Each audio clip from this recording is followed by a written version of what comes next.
Alors je terminerai avec un verset inspirant. Certains d'entre les membres de Conscience Soufi avaient dit, est-ce qu'il parle un peu d'apiculture aussi?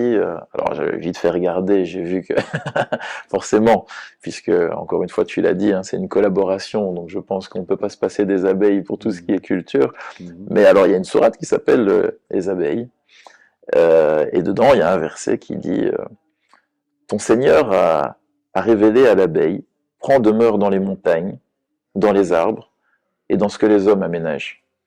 Puis butine de tous les fruits et suis docilement les sentiers de ton Seigneur.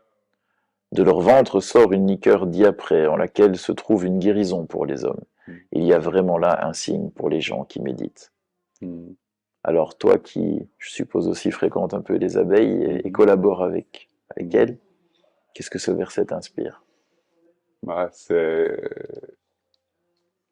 déjà, moi, ce qui m'inspire beaucoup chez les abeilles, c'est leur capacité à s'organiser, comme toutes les communautés, d'êtres vivants non humains, ou encore beaucoup dans l'instinct, c'est que il n'y a pas de, c'est pas pyramidal comme chez nous. C'est chacun un rôle, et il n'y a pas un rôle plus important que l'autre. Et il y a une vraie, on honore chaque rôle. Et chez les abeilles, on l'honore par la danse. Elles dansent entre elles pour s'indiquer. Ben voilà.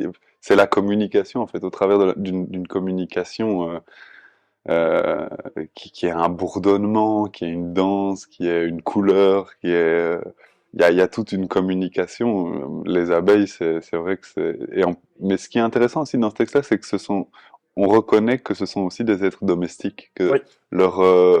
et je le crois aussi, ce sont des êtres qui tirent profit de l'humanité. Des constructions.